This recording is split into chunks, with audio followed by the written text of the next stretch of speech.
babbareede faantolee guyyoomsaan hedduudha miila kolfuutee duukaan fiigiin umurii artuudhaan hunduma isaatti hiriirinii kan siif ta'uu beekin ariifattee waa mataan bu'iini kan booddee nu feekin hunduma isaatti harkan kenniniitti isa siif ta'uu beekin ariifattee waa mataan bu'iini kan booddee nu feekin.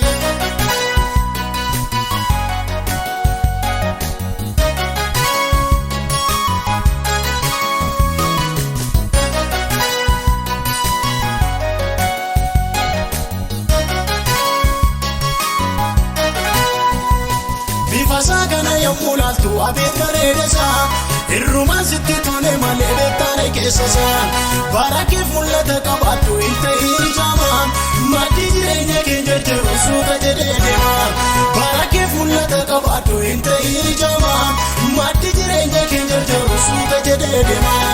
bifaan babbareede faantolee guyyoomsaan hedduudha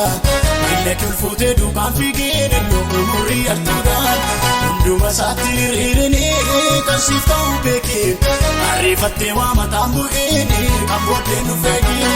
hunduma isaatti harkan kenniniitti isa siif ta'uu beekin ariifattee waa mataan bu'iini kan booddee nu feekin.